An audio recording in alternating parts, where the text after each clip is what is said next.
Fala pessoal, eu sou Mauro, economista do Porquê, e começa agora mais um episódio do Economia Está em Tudo.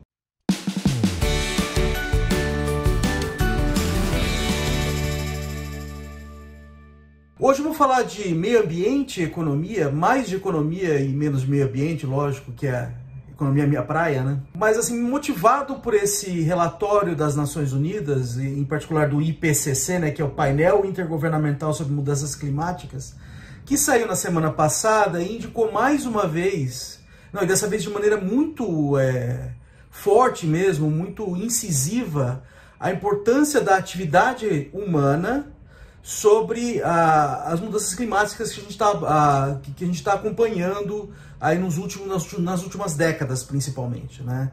Com o aumento nas temperaturas médias no planeta e a ocorrência desses eventos climáticos extremos, né? E a importância da ação humana nesses eventos, tá? Eu vou falar um pouquinho aqui como que a economia ajuda a gente a entender isso, tá? E como que ela ajuda a gente a entender, na verdade, a dificuldade que a gente vai ter daqui para frente, que a gente está tendo na negociação dos países e que a gente vai ter daqui para frente, porque esses eventos eles vão se tornar cada vez mais frequentes, né? E a necessidade da ação de governos vai se tornar cada vez mais importante. Então vamos pensar aqui, meio ambiente, assim, proteção do meio ambiente é uma atribuição importante do Estado na economia. Por quê? Porque ele tem a ver com uma coisa que a gente chama de externalidade negativa, tá? A agressão ao meio ambiente, ela é uma externalidade negativa. Por quê? Quando, por exemplo, a gente entra no nosso carro, liga o carro e solta fumaça no ar, contribui para aumentar a concentração de gases de efeito estufa na atmosfera, a gente só está levando em conta os custos e benefícios privados para nós, tá? Mas tem um custo social que é a fumaça que a gente joga no ar, ela prejudica outras pessoas na sociedade, tá? Então é relativamente barato para nós usar uma tecnologia suja que vai atacar o meio ambiente. A mesma coisa para uma empresa, por exemplo, que usa uma tecnologia suja, nesse caso, tá? É relativamente barato. Por quê? Porque na ação da empresa, na ação humana, ou na ação do motorista, no caso, só estão incluídos os custos e benefícios privados, tá? Sendo que há custos maiores, que são custos sociais, tá? Então a ação do Estado ela é importante nesse sentido para alinhar custos e benefícios, tá? Então, por exemplo, punindo uma empresa que joga detritos no ar, joga detritos no rio, tá? Que aumenta a poluição, ou aumentando o custo de usar o carro, por exemplo, tá? De usar tecnologias sujas, ou incentivando, subsidiando tecnologias limpas, tá? Por exemplo, taxando o uso de combustíveis fósseis e subsidiando energia eólica, por exemplo, energia solar, que são tecnologias que são mais limpas, tá? Então a ação do Estado é super importante nesse sentido, tá? Porque para os indivíduos sozinhos, eles não vão resolver esse problema, tá? Porque para eles o que importa é custo e benefício privado. Então desse jeito você alinha os custos e benefícios privados ou custos e benefícios sociais. Então no caso, incentivando o uso de tecnologias mais limpas ou punindo o uso de tecnologias mais sujas. Aí fica claro a importância do Estado, tá? Mas a questão aqui das mudanças climáticas é que essa externalidade ela está em nível global, tá? E não tem Estado no nível global. Essa é a grande complicação aqui, tá? Então, se um país, por exemplo, então, o ponto é que tomar atitudes que vão no sentido de adotar tecnologias mais limpas pode gerar um custo de transição. Tá? Um custo de transição que não é trivial, porque a gente tem que sacrificar o nosso estilo de vida, tá? Essa adoção de novas tecnologias potencialmente leva a menos crescimento, leva a menos geração de emprego, tá? Então, para um país, pode ser custoso fazer essa mudança, tá? E o benefício é um benefício que se espalha no mundo inteiro, tá? Porque você previne esse aquecimento médio na Terra, você previne essa ocorrência de eventos extremos, e é uma coisa que beneficia outros países, tá? Então, o benefício para o país em si ele é pequeno, tá? Comparado ao benefício para o mundo, tá? Porque essa externalidade ela se espalha, tá? Então você tem um baixo incentivo a fazer tomar esse tipo de atitude, tá? Da perspectiva do país.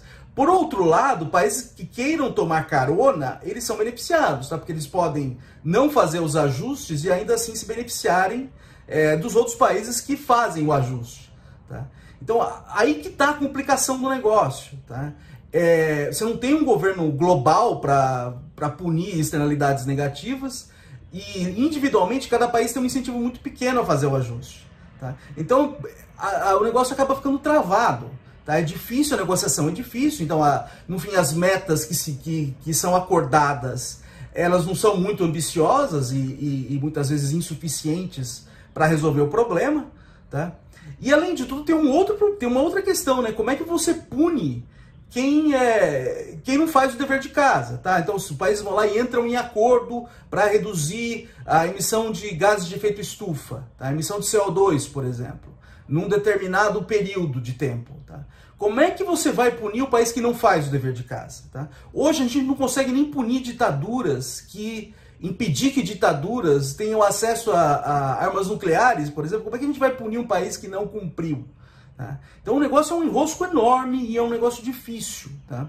Então isso é uma coisa importante para a gente ter em mente, porque a gente vai ter novas negociações daqui do clima, com relação ao clima. A gente vai ter um acordo, a gente vai ter um encontro aí de líderes, que é o COP26, aí em novembro, e o relatório agora do IPCC deve guiar a conversa ali, mas já tendo em mente que é tudo muito difícil, a negociação é importante, o acordo entre os países é importante, mas a implementação disso é complicada. Então eu sou um pouco cético, lógico, eu gostaria que o problema fosse resolvido, mas eu sou um pouco cético que vá ser resolvido e que a gente vá conviver com isso aí durante muito tempo. Tá? Tem uma outra questão relevante, que é o efeito que a gente espera, um efeito mais de longo prazo. Tá? Então, no relatório do IPCC, agora ficou claro que assim, a gente vai conviver com esses eventos extremos e a concentração de CO2 na atmosfera durante um tempo.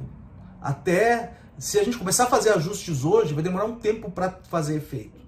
Tá? Então tem uma questão também que quem é beneficiado são gerações futuras. Tá? E o benefício não vai aparecer agora.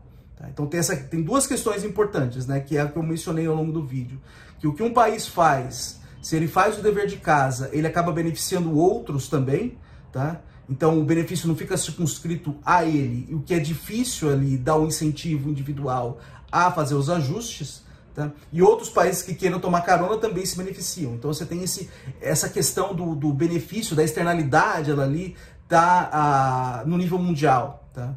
Uma outra questão também é que eventuais benefícios de transições, eles demoram tempo para fazer efeito. Então, o incentivo da geração corrente também pode ser pequeno, tá? Quando comparado ao ganho, porque o ganho que você vai ter vai aparecer muito lá na frente. Tá? É isso aí, pessoal. Muito obrigado por ter assistido o vídeo. A gente volta a conversar mais a semana que vem. Dá uma olhada também no nosso canal www.porquê.com.br. Tem bastante conteúdo lá. A gente também está nas redes sociais, está aqui no YouTube, no Facebook, no Instagram e no Twitter. E é isso aí. Até a semana que vem. Um abraço!